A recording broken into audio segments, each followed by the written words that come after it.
hari umuntu umwe njya nibuka wo mu nzu y'Imana ari umudiyakoni, ariko icyo mwibukaho ntago ari cyiza. Yari umuntu ugira umujinya mwinshi cyane, mwinshi, kandi yari uwo mbere mu rusengero.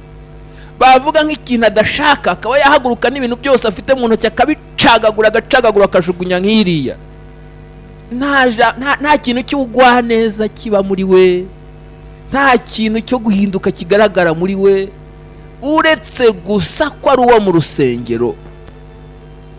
Umuntu ugira umujinya akagera n'aho acagaguza ibintu biri imbere ye, biba bigaragaza ko atigeze ahinduka, biba bigaragaza ko ari mubisi, biba bigaragaza ko akiri umugome nk'abandi bagome,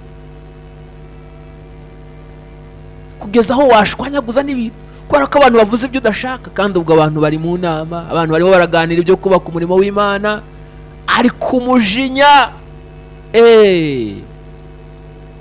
Imana igirire neza abantu bameze gutyo batigeze bahinduka. Hari abantu umva, ugiye kureba Abanyarwanda, ururimi tuvuga ni Ikinyarwanda, niyo mpamvu tubwira Abanyarwanda. Usanga buri wese afite urusengero asengeramo, abatagira ahantu basengera ni bake cyane. Ariko ibintu bakora cyangwa se ibyo ubwabo bakora ntago ari ibintu biranga abantu kuko mu by'ukuri basenga Imana. Si uko ariko abasenga batarimo by'ukuri, ariko nuko umubare munini ku ijanisha rinini ni abasenga, ariko mu by'ukuri ntago bigeze bahinduka. Muri abo barimo baba mu nsengero habamo abarozi, habamo abicanyi, habamo abagambanyi bagambana nk'uku nguku kwa Yuda nawe turi buze kuvuga uburyo yanagambaniye Yesu kandi baragendanaga. Harimo abarozi, harimo abakirwana, harimo abasinzi, harimo abasambanyi, harimo abantu, mbese ibyaha byose.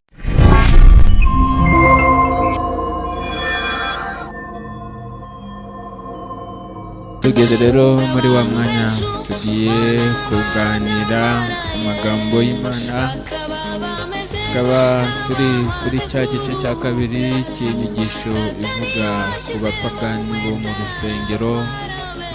Ubundi ni ijambo risa naho rikarishye cyangwa se rigoye, ndetse abantu benshi batabasha kwakira neza, bamwe bakabyumva ukundi. Ariko kandi nanone ni ngombwa ko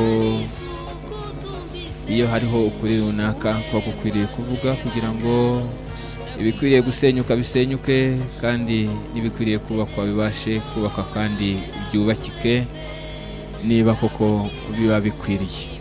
Rero uyu munsi turakomeza kuri icyo gice cya kabiri, kuri iyo nyigisho ivuga ku bapagani bo mu rusengero. Ubushize ubwo twavugaga ku gice cya mbere, twavugaga ngo ikivange cy'abanyamahanga cyagiye kirivanga cyangwa se cyagiye kirivanga n'ubwoko bw'Imana.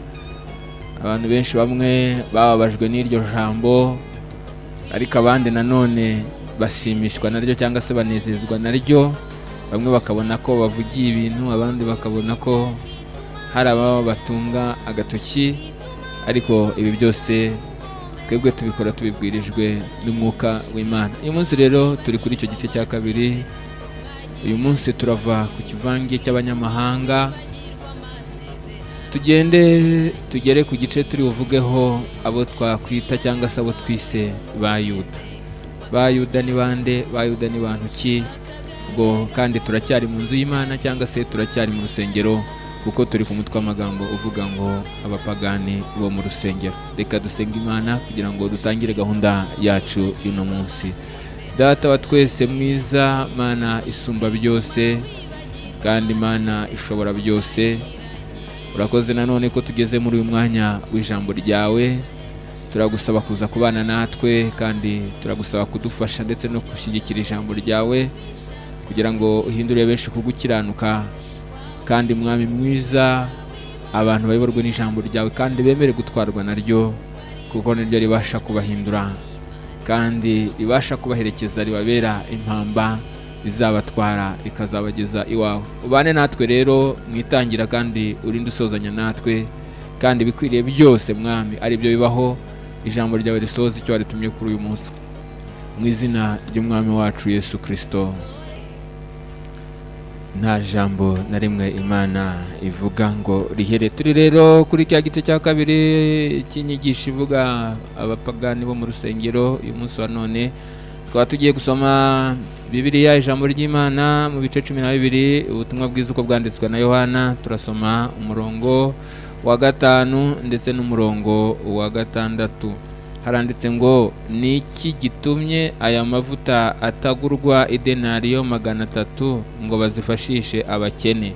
Ku murongo wa 6 hakavuga ngo, icyatumye avuga atyo si ukubabarira abakene, ahubwo nuko yari umujura, kandi ari we wari ufite umufuka w'impiya akiba ibyo babikagamo. Ndagira ngo nongere dusome aya magambo, cyangwa se wenda tuyahere ku murongo wa 4. Haranditse ngo, nuko Yuda Iskariyoti, umwe mu bigishwa be wendaga kumugambanira, aravuga ati, ni iki gitumye aya mavuta atagurwa idenariyo 300 ngo bazifashishe abakene? Ku murongo wa 6 bagasobanura bati, icyatumye avuga atyo si ukubabarira abakene, ahubwo nuko yari umujura, kandi ari we wari ufite umufuka w'impiya akiba ibyo babikagamo. Imana yacu tugirire neza, kandi Imana idufashe kugira ngo tubashe kugendana muri aya magambo turiho tuganira. Ni amagambo mu by'ukuri asa n'agaragara nk'akarishye, kuko kuvuga umutwe w'amagambo ngo abapagani bo mu rusengero urumva ko ari ikibazo.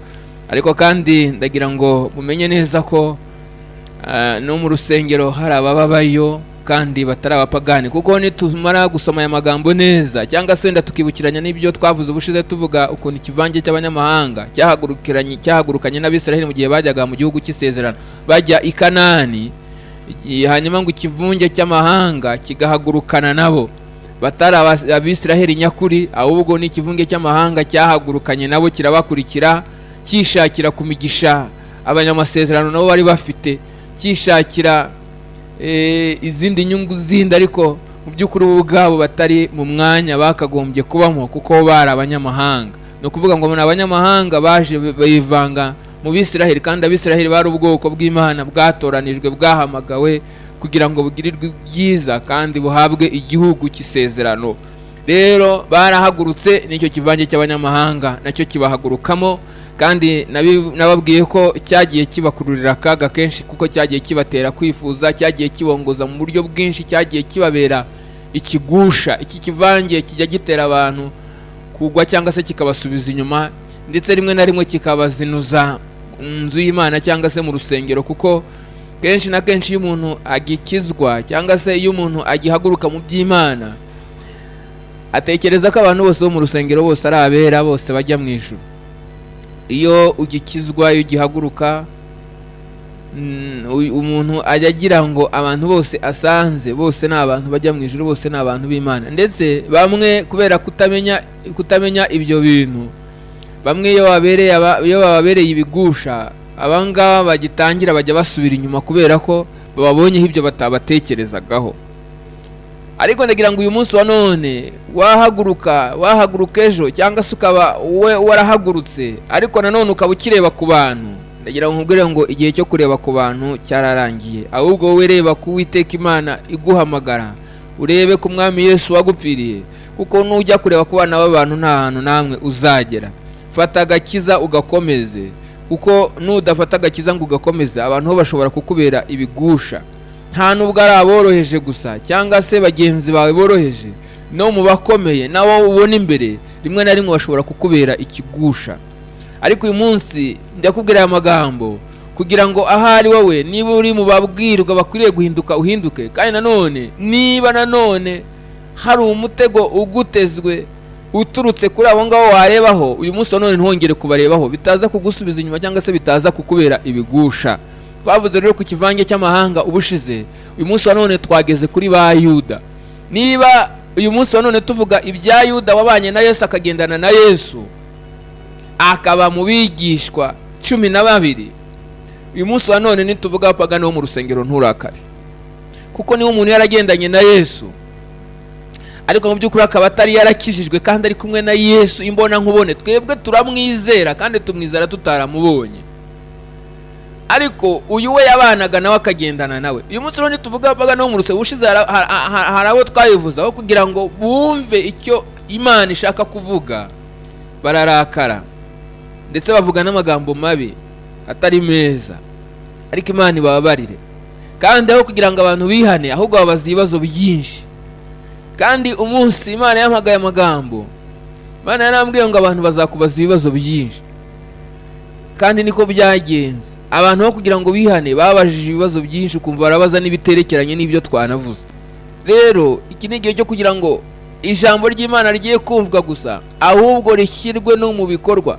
Ntago abahirwa ari abumva gusa, ahubwo n'abashyira mu bikorwa iby'ijambo ry'Imana, abo ngabo nibo bahirwa.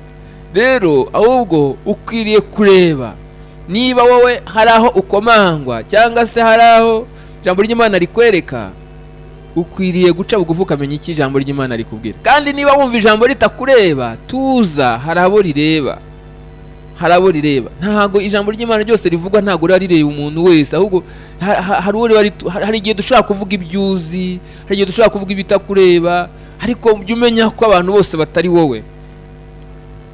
Imana yacu tugirire neza. Rero niba tuvuga ko Yuda yabanye na Yesu, akagendana na Yesu, kandi akagendana nawe ari umupagani, uyu munsi nituvuga abapagani bo mu rusengero ntibikubabaze, ntibikurakaze, kuko Bibiliya yatubwiye ibya Yuda, uyu nguyu wabanye na Yesu. Kandi igihe cyose iyo tuvuze Yuda, cyangwa se iyo umuntu yumvishe Yuda, ahita yumva umuntu w'umugambanyi.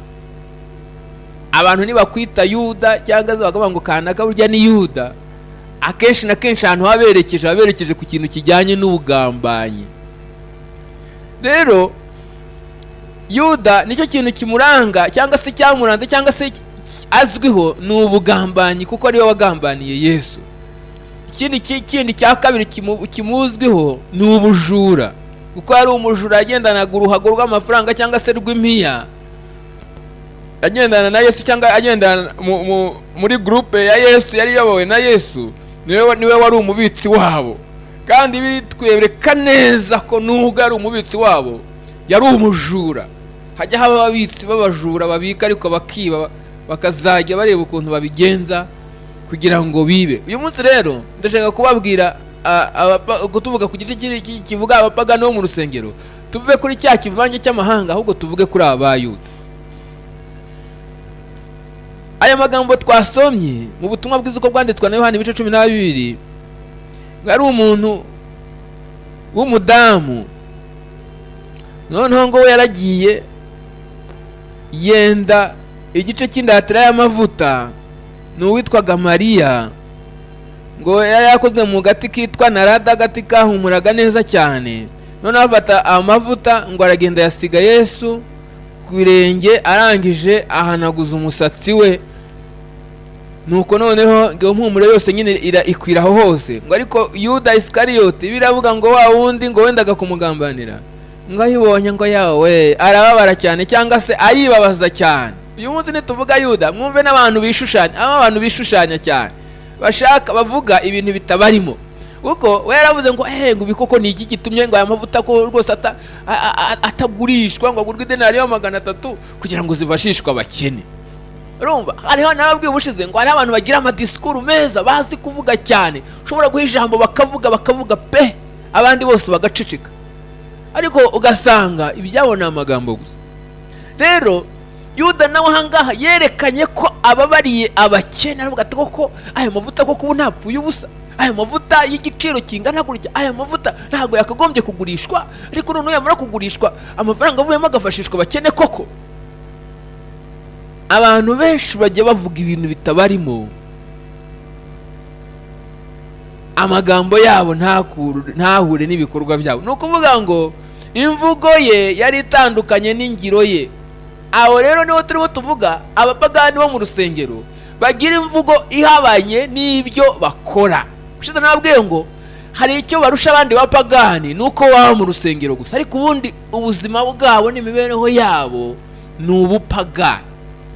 Barasambana nk'uko abandi basambana, bakiba nk'uko abandi biba, bakagira nabi nk'uko abandi bagira nabi, bakaroga nk'uko abandi baroga, bakica nk'uko abandi bica, bagatukana nk'uko abandi batukana, bakarwana nk'uko abandi barwana, bakazamura imijinya nk'uko abandi bayizamura, kamere zose mbi ugasanga barazuzuye, ariko icyo barusha abandi ni uko gusa baba mu rusengero, wenda bakaririmba muri korari, wenda bakabwiriza, wenda bakaba barahawe n'imyanya ikomeye mu rusengero, ariko ubuzima bwabo ni ubupagani. Imana rero itugirire neza. Uyu munsi wa none nimbivuga uramenye nanone ninguha reference yo kujya kureba kuri Yuda wagendanaga na Yesu, wumve ko ibyo bintu bishoboka. Niba utanabizi ureka ababizi babyumve. Imana ikugirire neza. Yuda rero avuga ikintu ariko kitari kimurimo. Aravuga ati aya mavuta yarakwiye kugurishwa akabamo amafaranga. Ariko Bibiliya avuga ngo icyatumye avuga aricyo ngo ntago kwari ukubabarira abakene. Ni ku murongo wa 6 w'ibyo bice 12 ubutumwa bwiza bwo bwanditswe na Yohana. Ntago yabivugishijwe nuko yarababariye abakene, ngo ahubwo ngo nuko yari umujura. Umva umujura ugendana na Yesu, mujura wiba, ngo yari umujura, ngo ni nawe wari ufite umufuka w'imiya, ngo kandi ngo akiba ibyo ngo ibyabaga birimo, ibyo yabikagamo yabyibagaho, yabikaga. Urumva we rero icyo yifuzaga hano ntago kwari kugira ngo agende ajye gufasha abakene, ahubwo kwari kugira ngo ibyo abitse bigwire, kuko iyo wiba muri byinshi ubasha kwiba menshi nyine, agira ngo ibyo abasha guteruramo bigende bigwire. Yari umujura, niko biri tubwira. Ntabwo yarashatse kubabarira abakene, nubwo aricyo cyabaye urwitwazo. Abantu bajya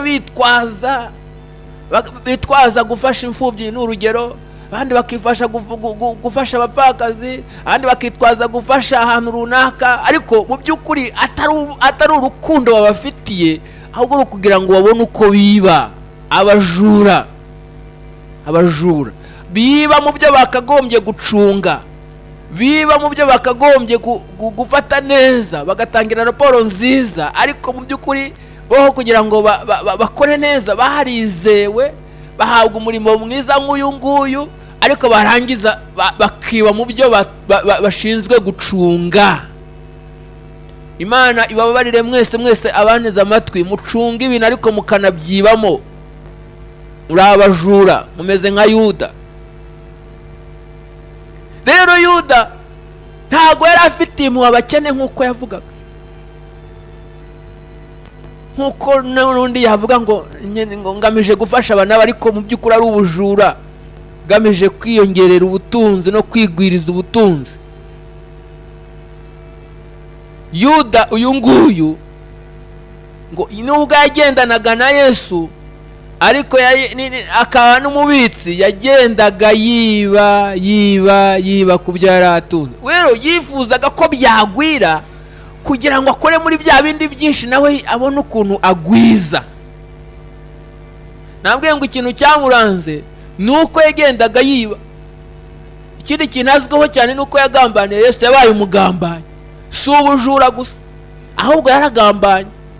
Ntibizabatangaza no mu itorero n'umusangamo abagambanyi, abo bita ingenza, bagenza abandi, bajyanwa no gutata umudendezo w'abandi kugira ngo babone amagambo bajyana. Uyu munsi munyemerere tuvuga aya magambo, kuko niba tuvuga ibya Yuda wabanye na Yesu, si igitangaza ko niba umuntu yarabashije kwishushanya imbere ya Yesu se, kandi bari kumwe bagendana, wagira ngo ni igitangaza ko uyu munsi habaho Yuda mu itorero cyangwa se mu rusengero, nk'uko twavuze ngo ni abapagani bo mu rusengero. Imana itugirire neza. Yuda uyu nguyu yari yarasize imiryango ye, nk'uko ba Petero na ba Yohana bari barasize imiryango yabo. Yarasize abantu bajya bareba aho umuntu yaturutse cyangwa se n'ibyo umuntu yaretse, akavuga ati bari ari bose ni abantu b'Imana. Nabwiye ngo iyo umuntu ataratera intambwe ngo akizwe, ngo agikizwa, agitera intambwe akihana, agira ngo abantu bose asanze ni abatagatifu, agira ngo abantu bose asanze ni abere. Nabwiye ngo iyo arebye nabi akamenya amafuti amwe, abasha kuba yasubira aho bati ba bantu niko bateye. Ariko ndagira ngo ubwire ngo ntuzarebe kuba ababi bazakomeza kuba babi, ariko n'abeza babaho kandi bakora imirimo myiza. Yuda rero uyu nguyu nawe yari yasize imiryango ye, yari yarasize imiryango ye akagendana na Yesu, agakorana na Yesu. Igihe yatumaga abigishwa ngo bagende bajye kuvuga ubutumwa ahantu hatandukanye, abohereza babiri, akababwira ngo ntibagire ibintu bindi bitwaza kereka inkoni. Numutekereze ko Yuda watoherejwe nawe yaroherejwe muri babandi baje bavuga ngo ibitangaza birakoreka, barimo baratara Yesu bati abadayimoni baratwumvira. Yuda nawe uyu nguyu yararimo. Bisobanura ngo nibitangaza kwa Yuda bibasha gukoreka. Ariko mwibuke ijambo ry'Imana ukuntu rijya rivuga ngo benshi kuri uwo munsi bazaza bambwira ngo mwigisha ntago twakoraga ibitangaza mu izina ryawe. Abantu bajya bakangwa n'ibitangaza. No. Ariko uyu munsi bituvuga amagambo ugerageze kuyumva. Uyu Yuda yagendanye na Yesu, akorana na Yesu, ibitangaza byarakoretse. Muwe yatumye gukora ibitangaza na Yuda nawe arimo. Mubaje barata babandi Yesu yabwiraga ngo ujye mushimishwa nuko yenda amazina yanyu yanditswe mu ijuru. Baravuze ngo nabonye Satani. Nyaya magambo akomeye cyane. Nukuvuga ngo Yuda nta si ukugendana nawe gusa, si ugukorana nawe gusa, si ukubana nawe gusa, ahubwo yari azi n'amabanga menshi. Yari yarize byinshi by'Imana, kuko Yesu yajyaga yirirwa abwiriza, yarangiza agafata abigishwa bakabegeranya ku mugoroba, akabasobanurira ibyo batumvisha, ibyo yavugiye mu migani byose akabigisha. Nukuvuga ngo yari azi n'amabanga menshi, yari azi byinshi by'Imana, yabonye ibitangaza byinshi n'ibyo abandi batabonye, kuko buriya nabo bari bafite ibyabo by'umwihariko Yesu yaberekaga, kandi nawe yarabikoreshejwe, cyangwa reka tuvuge ngo yarabikoze. Ariko ibitangaza ntago bihagije gusa, nta nubwo ibitangaza bivuga agakiza. Imana itugirire neza. Nukuvuga ngo mu Yesu bajyaga bahabwa ijambo bakigisha, Yuda ntago yajyaga abika gusa, ahubwo uko ba Petero bajyaga bavuga ubutumwa, uko ba Yohana bajyaga bavuga ubutumwa, uko n'abandi na Mariko n'abandi bavugaga ubutumwa, uyu nawe Yuda nawe yavugaga ubutumwa. Ariko biramwibuka ukuntu yatubwiye ngo yari umujura. Mihani magambo ntago yarigeze akizwa, ntago yarigeze akebwa, ntago yarigeze ahinduka, ariko yagendaga mu bandi agakora n'imirimo nk'iy'abandi. Rero nimukangwe nuko harimo abantu bakora imirimo itandukanye, bagaragara mu mirimo ya Yesu, bagaragara imbere nkuko ubusa. Yuda we ntiyari uw'imbere, na Yuda nawe yari uw'imbere, ariko mu by'ukuri yari umupagani. Imana itugirire neza. Rero iyo bajyaga kwigisha nawe yagendaga kwigisha. Ahangaha niho nyamubwira ngo hariho abantu bajya kwigisha abandi, nyamara nabo ubwabo bakeneye kwigishwa. Hari abantu bigisha nabo ubwabo bakeneye kwigishwa ibyo guhinduka kugira ngo abanze bahinduke. Uretse gusa ko baba barabihawe, baba barashizwe imbere iriya, ariko mu by'ukuri nabo ugasanga ubwabo ubuzima bwabo ni ubupagani. Baratukana, bararwana, ibi byose nabo babasha kubikora, ariko mu kandi kanya bagahindukira ukabona barimo barigisha. Abo nabo bakeneye kwigishwa, abo nabo bakeneye guhinduka. Bigisha ibyo guhinduka, ariko nabo ubwabo babikeneye. Bigisha abandi kureka ubusambanyi, ariko nabo ubwabo bakwiriye kubuvamo. Bigisha abandi kureka amatiko, ariko ubu nabo ubwabo bayagira. Bigisha abandi kuva mu bujura nk'uku nguku kwa Yuda, ariko nawe yari umujura. Niko biratubwiye ngo yari umujura, ngo yagendaga yiba ibyabaga bitse mu ruhago. Ari abantu rero bigisha abandi ibyo bakwiriye gukora, ariko nabo bakwiriye kubyigishwa, cyangwa bakwiriye kubanza no kwigisha kugira ngo babanze babivemo. Hariho n'abatanga fote mu wanyaje, batanga ubuhamya bupfuye, ariko nabo bagatanga ubuhamya bupfuye bakabeshya. Bamwe bakagenda bakabeshya ukuntu babana n'abagore babo neza, cyangwa abana n'abagabo babo neza, bagatanga ubuhamya, bagasigiriza, bakanogereza, ariko bagera mu rugo bigacika. Imana ijye ibabarira abantu nk'abo ngabo. Abo baba ari abapagani bo mu rusengero, uzi kubeshya ngo umugore wawe umwita sheri, shushu, ibiki n'ibiki, ukagenda ugasigiriza, ugataka uri mu rusengero, ko abantu bakavuga bati rwose urugo rw'uriya n'urwo kwifuzwa, natwe waduha urugo nk'urwe. Ariko yagera mu rugo akaba gica, ugasanga ntanavuga cyangwa ugasanga yarakariye umugore, ariko yazagira mu rusengero akavuga temuwanyasha agatanga ubuhamya rwose, ibyo ajya agirira umugore n'ibyo umugore ajya amugirira, ariko mu by'ukuri ibyo avuga si ibyo akora, ibyo avuga abamo si ibyo abamo. Abantu bakeneye guhinduka.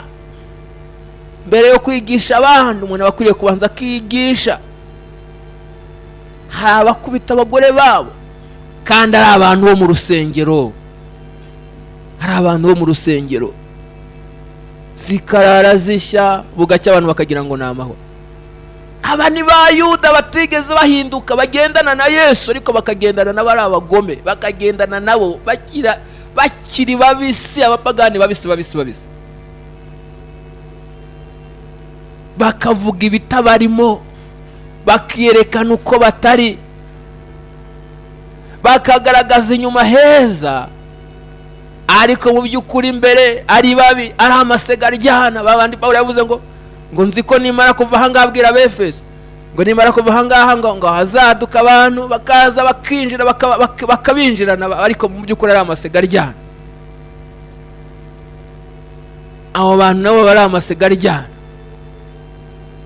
Iyo umuntu ageraho gukubita umugore we cyangwa ageraho gutuka, hari n'abagore babigirira abagabo, ntabwo ari abagabo bagira nabi gusa, hari n'abagore batari beza. Nuko wenda abagore aribo bikunda kugaragara, aribo bakunda kurengana cyane kuko aribo banyantege nkeya, ariko ubundi hariho n'abagore babi. Imana ibabarira abantu bameze gutyo.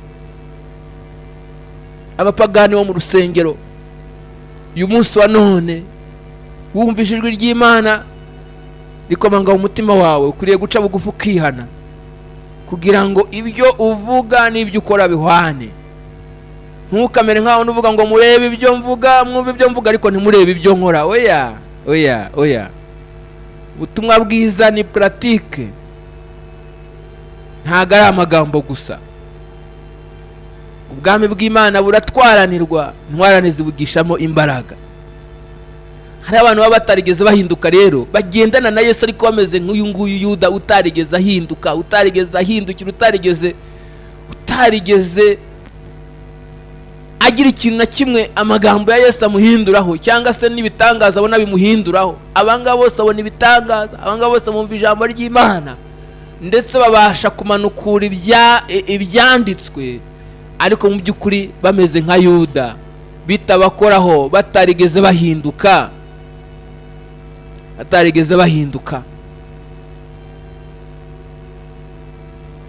Mu bihe by'agakiza kanjye nabaye ahantu henshi hatandukanye, kandi mbishimira Imana kuko byatumye mbona byinshi.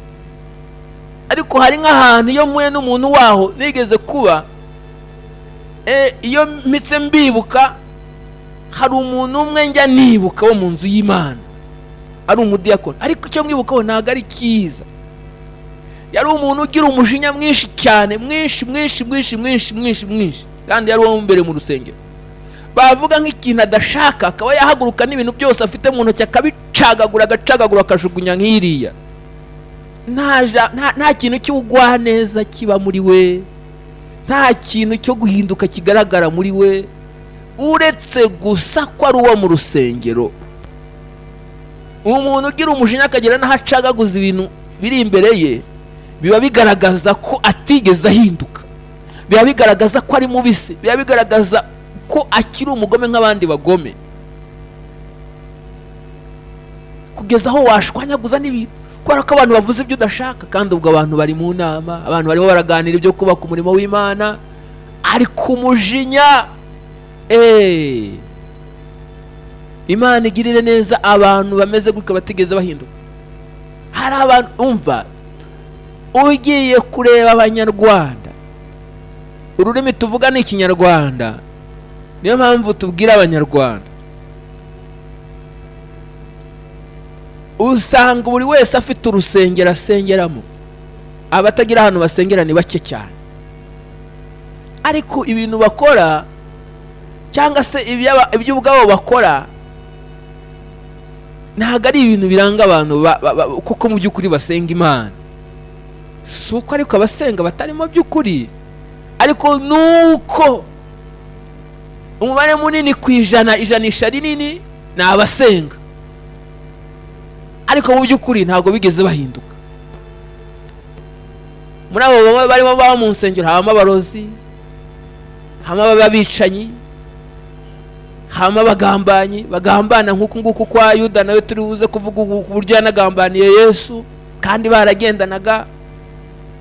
Harimo abarozi, harimo abakirwana, harimo abasinzi, harimo abasambanyi, harimo abantu, mbese ibyaha byose by'ingeri zose byivanze aho ngaho. Umuntu akaruha asenga, umuntu akagoka agaragaza ko akunze Imana, ashaka Imana, ariko mu by'ukuri arushwa n'ubusa. Akamenya kumanukura ibyanditswe, akamenya kumanukura ijambo ry'Imana, ariko pratique nayo. Uyu munsi rero ndabwira abo bantu bameze nka Yuda bagendana na Yesu ariko batarigeze bahinduka, uyu munsi ni igihe cyanyu. Wikumbwira ko usenga ku cyumweru cyangwa usenga ku wa gatanu cyangwa se usenga ku wa gatandatu, si icyo ngiki Imana ikeneye. Imana ikeneye abantu bahindutse.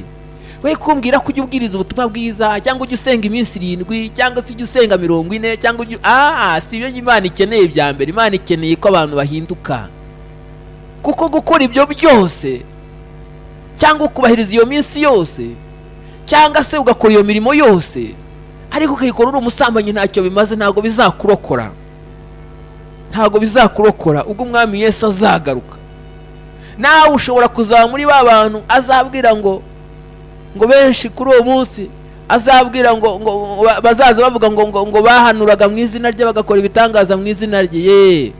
Gwe rigishije wagize neza, ariko se warahindutse?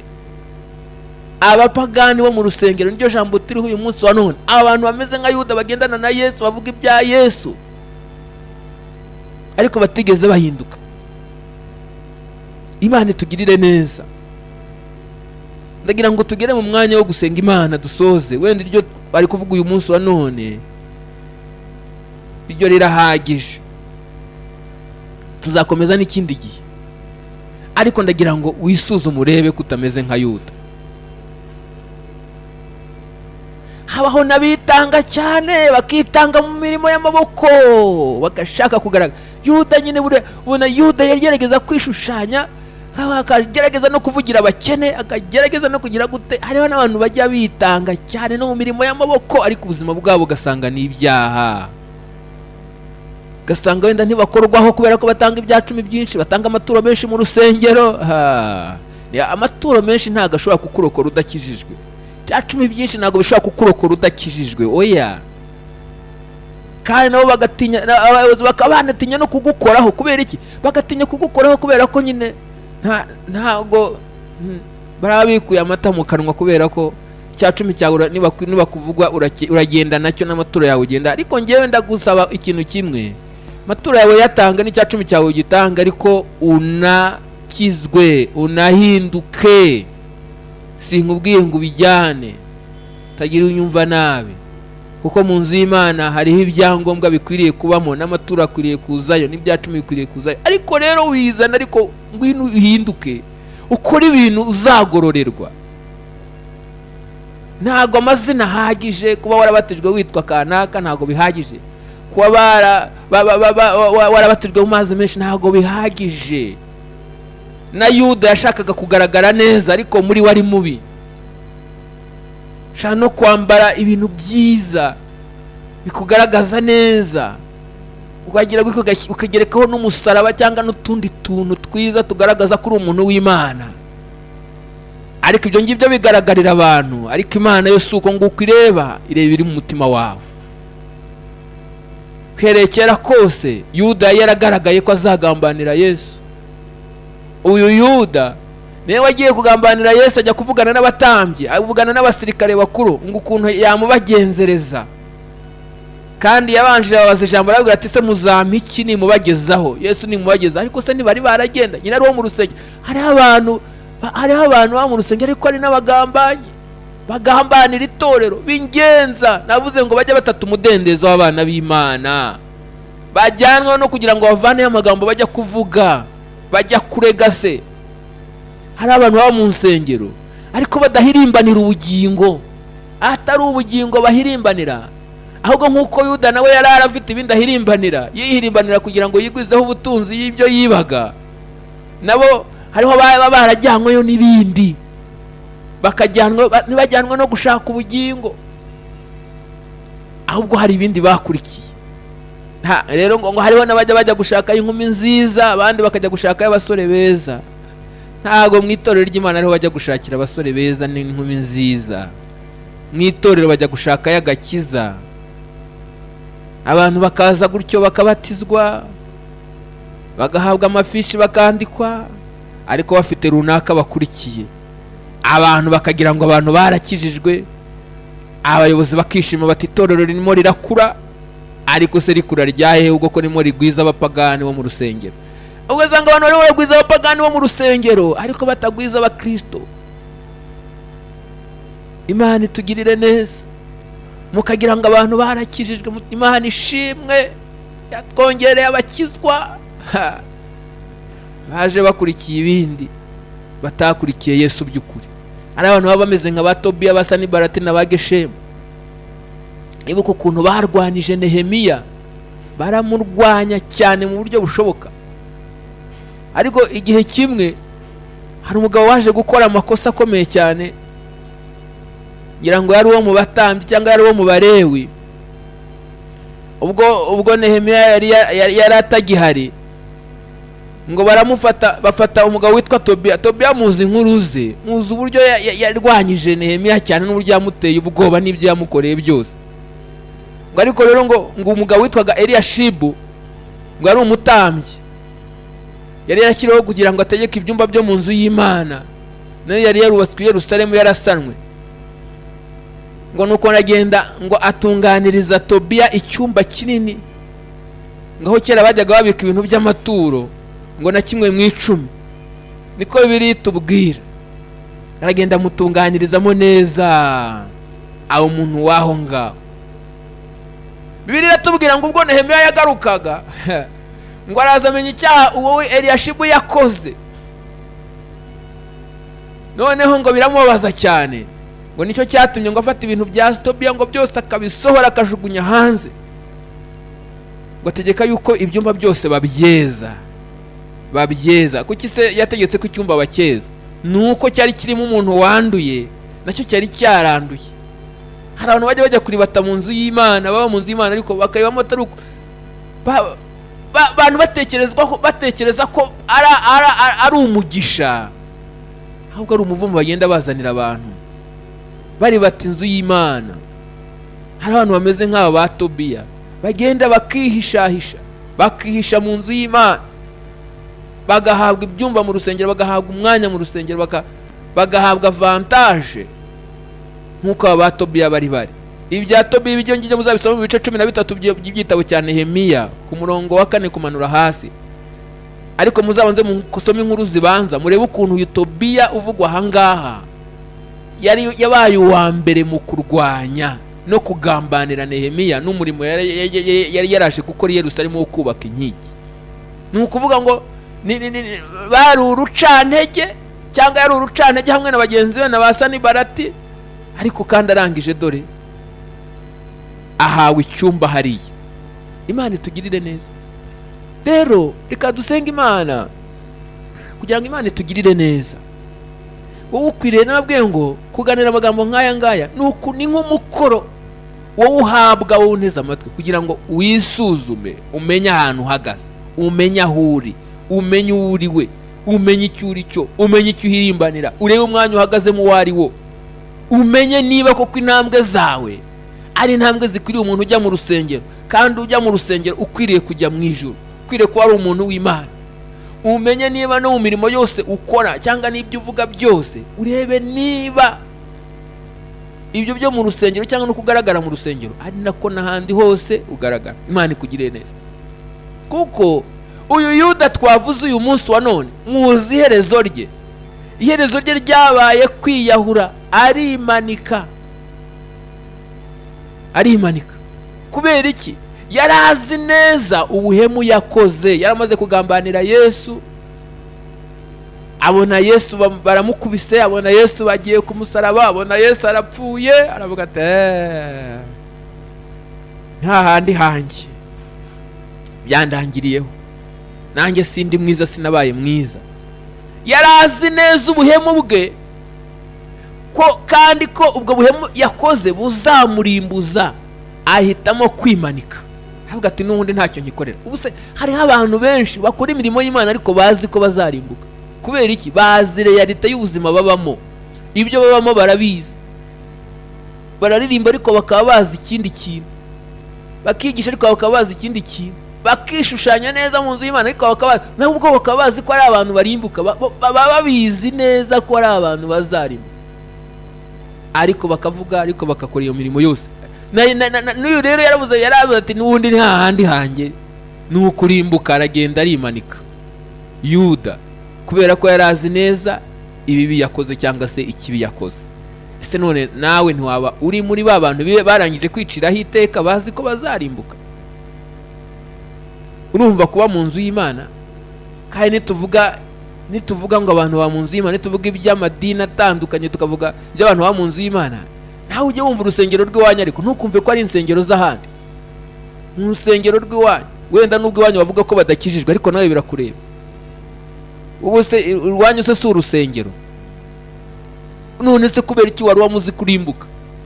Rubemo ariko uzi kujya mu ijuru. Hinduka, uhindukire uyu munsi wa none. Ndakwinginga nk'uko Pawulo yandikiye Abaroma, ndabinginga kubw'imbabazi z'Imana, umutanga imibiri yanyu ibitambo bizima byera bishimwa n'Uwiteka, niko kwikorera kwanyu gukwiriye, kandi ntimwishushanye n'ab'iki gihe, ahubwo muhinduke rwose. Uyu munsi rero ni igihe cyo kugira ngo turebe koko niba uko guhinduka rwose byaratubayeho cyangwa se bituriho. Ndagira ngo dusenge Imana. Ca bugufi aho uri, isuzume urebe koko niba uba mu nzu y'Imana, uri uwo mu nzu y'Imana, uri uwera, uri umuntu ukwiriye kuba mu nzu y'Imana. Nubwo usenga ku minsi itandukanye cyangwa se ugakora n'imirimo itandukanye, ariko reba niba utameze nka Yuda wagendanaga na Yesu, akavuga ibya Yesu, agakora ibya Yesu, ariko atarigeze ahinduka. Imana idufashe, reka dusenge. Ca bugufi aho uri niba bishoboka, kandi niba bitanashoboka ufate umutima wawe wumve ko uwushyize ku Mana, uwushyize imbere y'Imana, uyiyereke. Niba hari amafuti wiyiziho, niba hari ibi wiyiziho, ujye imbere y'Imana, Imana ikugirire neza kandi gutabare. Mana Data wa twese uri mu ijuru, Mana isumba byose kandi Imana ishobora byose, girira neza abantu bawe Mwami kuri uyu munsi. Turi ku ijambo Mwami, ijambo ritoroshye, ijambo rikomeye, rivuga ku bantu baba mu nzu yawe ariko bakayibamo batarigeze bahinduka, ndetse n'ibyo bumvishe n'ibyo babona byose ntago byigize bibasha kubahindura. Ariko uyu munsi turasenga kugira ngo noneho kubw'ijambo ryawe bahinduke kandi bahindukire, kandi ubagirire neza rwose, kandi ubatabare, ubejeshe amaraso ya Yesu, batunganye bahe guca bugufi, barizwe n'ibyaha byabo, maze Mwami ubagirire neza, ubatabare, ubashyire mu murongo ukwiriye, ubashyire mu murongo mwiza, kugira ngo Mwami ibyo bavuga n'ibyo biga cyangwa bigisha ubwabo Mwami bibashe guhura n'ingiro yabo, imvugo ihwane n'ingiro, kugaragara bigaragaza inyuma, Mwami mwiza guhuze n'uko imbere bari, ntibamere nka bya bindi Pawulo yavuze ngo bameze nk'igituro gisize ingwa. Mwami mwiza, ahubwo Uwiteka Imana Nyiringabo, imbere yabo habe hakeye, kandi imbere yabo habe ari hazima, bafite umutima muzima uhindutse rwose by'ukuri, kandi ubuntu bwawe n'imbabazi byawe bigume ku bantu bawe iteka ryose, mu izina ry'Umwami wacu Yesu Kristo. Amen. Amen. Amen. Amen. Amen.